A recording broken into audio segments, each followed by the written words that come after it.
I'm annoying people when I'm calling them, you Right. know? And I think it depends on what pool of people you're talking about. You have your SOI, especially your A clients. It should never feel awkward to talk to them. If it does, they shouldn't be an A contact. Mm-hmm. They should be more like a B or a C contact, which you're gonna talk to less often, and your touches to them are going to be a little bit different. So if it's a buyer lead that you talk to once, and it's awkward to call them every couple weeks, um, that makes sense, and that's a really natural thing to fill. Um, so I would say it just depends on what that relationship is or what pool they're in. Um, Here's the mistake that a lot of agents make. They feel that way, which is natural, but when they finally get up the nerve to call that person, they say, "Oh yeah, we just wrote an offer on the house." Mm-hmm. And so then you're like, crap, that was potentially my deal, and I let myself get in the way. So something that my wife taught me that she learned from this conference just a couple days ago is if you put your hands like that, so you guys do it with me, put your hands like that, and then push as hard as you can with your right hand. Push as hard as you can with your right hand. I can't see your hands, Katie. Oh, mine? Yeah. Are you guys pushing as hard as you can? Just with my right? Yeah, with your right hand. Yeah. You're not. No, you're not. What are you doing with your left hand? Well, you have to push it equally as hard to keep them If you push together. as hard as you could with your right hand, it'd go like that, right? Right. But that's what we all do, is we all fight against ourselves. So it's an illustration of you're pushing hard with your right hand, but you're stopping yourself with your left hand. Mm-hmm. And that's you stopping yourself. And so there's agents that are scared or nervous, or they come up with all kinds of excuses why they don't want to call. And we've talked about this a lot, but what you're doing is you're wanting to push as hard as you can, but you're stopping yourself with your other hand. You're in your own way. Yeah. If you put up one hand and push as hard as you can, I mean, it's easy, right? So I think that's, to answer Andrew's question that he had for me also, the third thing that people do, biggest mistake that agents do, is they get in their own way. And that's what that illustrates, is you're in your own way. If you move your hand and then push as hard as you can, it flies over. So the strategy that I have for calling people is, it's just like people that don't go to the gym, and then you go to the gym a couple times, and then every time you go to the gym, it gets easier and easier. In fact, the first time you go to the gym, when you leave the gym, you're like, oh my gosh, I gave up an hour of sleep, but I feel so much more energy, and I feel so much, my mind is ready for the day. I can't believe that I don't do this every day. But then tomorrow morning, because it's only the second day, you have to talk yourself into it a little bit still. But then once you're in the habit of it, it's actually harder not to go to the gym than it is to go to the gym. And so that's why the stuff that Corcoran teaches is so important, where you want to do it, these habits. And so my number is 15. That's a big number, and I don't hit it every day.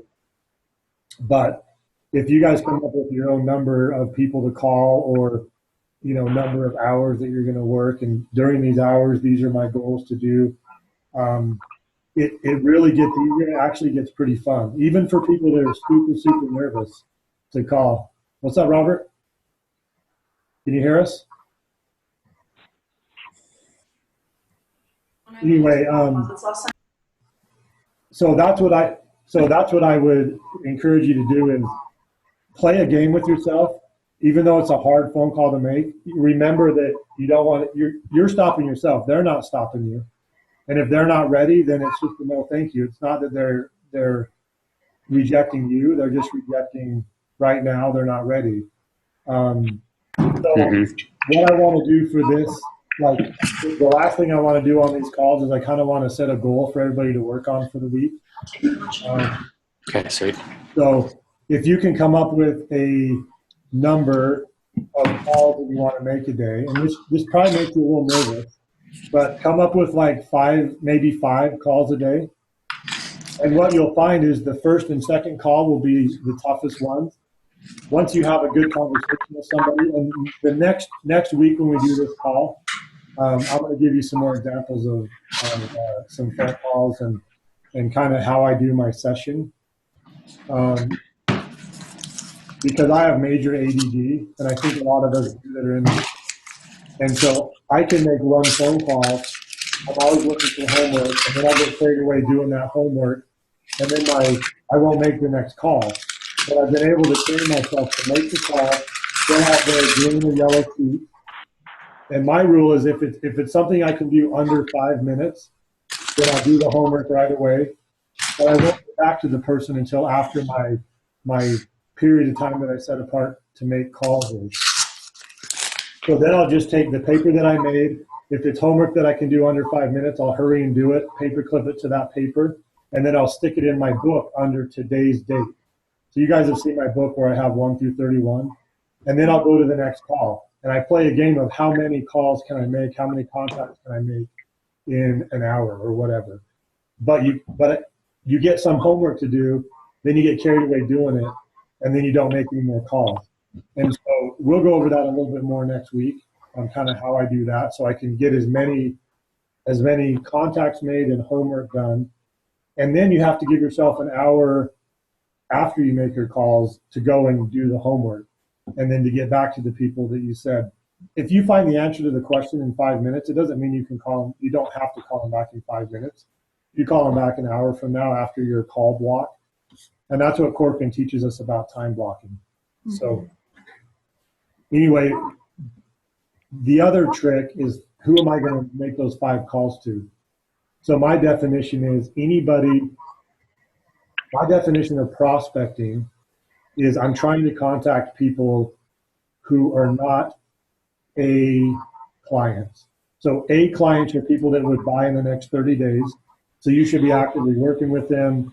You should be showing houses to them, doing listing presentations with them. Those are your A's. So if you're calling them just to set up showings or follow up, that shouldn't count in your prospecting numbers. But anybody who is an internet lead that you haven't talked to in a while, any of your B people that you identified as B, which is 30 to 90 days, or C, which is over 90 days, any of those people are the people that you should be contacting. Sorry, I just got thrown off by my computer changing. I'll go back to me. So anyway, what do you guys want to do for a goal for next week as far as how many calls a day do you think you can make? If you do it every day or 5 days, every work day for a week, for one, it'll get easier, but for two, you're going to start having success and you're going to see, consistently doing this. I've got a new buyer this week to work with, or I've got a seller to do a CMA for. Shauna, you guys know Shauna listed a local voice lead. I think I told you that this week. That was awesome. Amazing. So what do you guys think about calls? Well, my goal has been to do 10 a day. Okay. And I usually get to 7 or 8, but like you said, I start sending an email or doing whatever as a follow-up, and then it breaks into my hour, because I've set like just an hour. If I can do an hour 5 days a week, I'm good, Okay. But recently, like within the last week or so, I have not done it just because of time things and other things going on. So that I'm going to restate my goal of 10 calls a day, an hour a day, try and get 10 in. 10 calls a day. Okay. What'll happen is that will obviously lead to homework and clients, and it's about consistently doing it. Another thing that I find, I guess it's called the law of the harvest. Some trainers talk about that, and Robert and I talk about it all the time. We'll be working on prospecting, and then something completely unrelated, somebody will call and say, hey, you did a listing presentation a month ago. I told you I wasn't ready, but I'm ready now. Can you come list my house? It had nothing to do with me making those 10 calls, but it's the law of the harvest. Because I was engaged and I was working, that works. And some people can think that's kind of out there, but that's the way that it works. You're putting your energy in, you're putting your time in. call it karma or whatever you want to call it. Jenny, how about you? How about your calls? I don't have a number, but I need to set a goal. I think, I could try to do 10. My biggest thing is I'm always like, I can't call them again. I've kind of called them too many times. Yeah. I maybe need to look out. So, I have tons of people that have put their house for sale by owners. Like, I maybe need to do a little bit more. That feels really outside of my comfort zone. But, I think just in trying to look for more people, that's maybe what I need to focus on, is just getting the guts to go and maybe do some more of that. Okay. So I'd say, but I'll try to do 10. I think, try. Try to do 10 a day. Okay. And remember, some of them can be easy. Some of them can be even SOI. You can call your SOI and see if they know anybody. One of the biggest things I picked up from my wife listening to her on the phone is she'll call somebody, like an interested person or somebody that she just wants to tell about her program. And she will say, I was just wondering if you knew of anybody that might be interested. Yeah. She doesn't ask them because that's what they're expecting, right? Yeah. Like the sneak attack. It's like a ninja. So maybe when you talk to these people, say, hey, I've talked to you in the past about real estate. I was just wondering if you had anybody that might be interested. Anybody that you know that's looking for homes, things like that. I work off referral quite a bit. And inevitably it's going to come up where they're at, but it gives you a different angle. So you're not just calling them, asking them the same question every month. Are you ready yet? Are you ready yet? Are you ready? But just try on some of those calls. If it's awkward, like just throw them off a little bit. Ask them, you're asking for a referral, but you're doing it in a way, hey, I'm in real estate. We've talked in the past. Do you know of anybody that's looking to buy or sell that you've heard recently that I could contact? So maybe try that as just kind of a change up. And I'm pretty sure it will lead back to them because you have talked to them about real estate. And so it's just a way, it's kind of like asking somebody how their job's going. Eventually it's going to come back to, oh, well, how's your job going? Oh, well, it's going great. So, okay, I'm going to try really hard to keep these to an hour just to kind of respect everybody's time. And so we're just about done. We'll keep doing this every week. I'll give people a hard time for not being here. You guys don't know this, but I've been recording part of this. So I'm going to send it out in an email to just show. So if you guys don't want me to, let me know. But just to kind of show the other agents what they're missing, a little bit about what we talked about. Should I say something then? Yeah, go ahead, Robert. Hi. Jenny, I don't think I've met you. I'm Robert. Hey. And I have your name writers, I think. You what? Tomorrow. Unless Say that again? Robert, did you get yours already? Oh, Robert got frozen. He said he has your name writers. Oh.